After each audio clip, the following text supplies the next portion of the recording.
सबका स्वागत है। मैं Vivek Bindra, motivational speaker, leadership consultant और बिजनेस कोच। आज आपने पढ़ा थंबनेल में कॉस्ट बेनिफिट एनालिसिस। क्या होता है ये कॉस्ट बेनिफिट एनालिसिस? हो सकता है आप में से कई लोग इसके बारे में पहले सुन चुके हो, जिसने नहीं सुना वो अब सुने, ध्यान से समझें। बड़े काम का एक डिसीजन मेकिंग टूल है ये। क्या है? Decision making tool. कई बार लंबी लंबी एक्सेल फाइल बना लेते हैं हम लोग और डेटा को देखते रहते हैं, लेकिन अगर डेटा आपका ठीक से डिसीजन लेने में मदद नहीं कर रहा, वो सब टाइम बर्बाद हो गया, वेस्ट हो गया। कॉस्ट बेनिफिट एनालिसिस में दो बातें हैं। एक है जो आप मेहनत करेंगे, जो एक्टिविटी करेंगे, यानी कि जो कॉस्ट है, और एक है उस कॉस्ट से निकलने वाला आपका आउटकम, जिसको बोलते हैं कि बेनिफिट। कभी कभार बेनिफिट कम होता है, कॉस्ट ज्यादा आती है, बेकार है। कभी कभार कॉस्ट कम आती है उस काम को करने में, लेकिन बेनिफिट ज्यादा हो जाता है, बहुत काम का है, डिसीजन ले सकते हैं। इसका तरीका क्या है? हमेशा इसको डिवाइड कर लीजिए, पॉजिटिव बेनिफिशियल एक्टिविटीज और नेगेटिव कॉस्टली कॉन्सिक्वेंसेस। अब ये बेसिकली क्या होता है? ये एक इकोनॉमिक इवैल्यूएशन है। इकोनॉमिक मतलब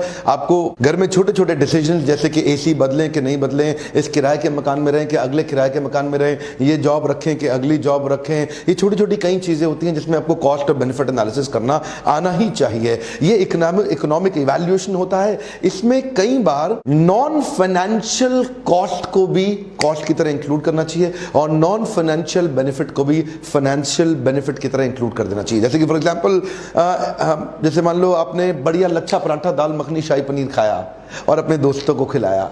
अब इसमें बेनिफिट क्या निकला?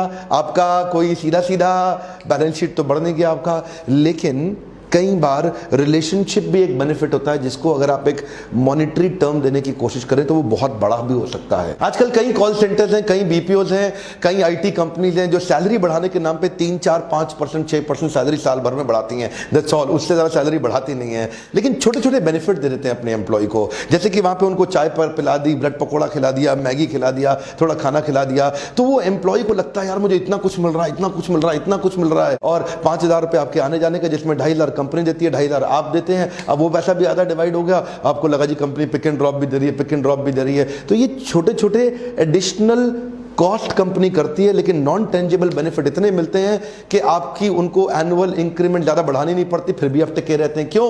वो 10 रुपए की मैगी काम आ जाती है, आपको पता नहीं चलता, लेकिन वो कंफर्ट आपको इतना दे देता है कि आप सोचते ही नहीं कि मैं ये कंपनी बदलूं, ये कंपनी छोड़ूं। वो बड़ी कंपनी, देखो एसी ऑफिस, बड़ा केबिन, देखो कितना कुछ है यहाँ पे। कुछ नहीं है सर, वो 10 रुपए की मैगी खिला के थोड़ा सा इन्वेस्टमेंट करते हैं, लेकिन आपके माइंड के अंदर छा जाते हैं कंपनी ने बड़ा बेनिफिट दे दिया जी। लेकिन बजाय उसके जैक मा क्या कहते हैं, छोटे स्टार्टअप्स में जहां बढ़िया लीडर मिल जाए आपको, उधर काम कर लें। एक तो सैलरी ग्रोथ बहुत ज्यादा होता है, लर्निंग का ग्रोथ बहुत ज्यादा होता है, और करियर में अंडरस्टैंडिंग बहुत ज्यादा बढ़ जाती है। अब ये क्या है? कॉस्ट बेनिफिट एनालिसिस करना आना चाहिए, जो कुछ लोगों को नहीं आता, और वो एम्प्लॉय कंफर्ट जोन में चले जाते हैं और बढ़िया डिसीजन ले नहीं पाते।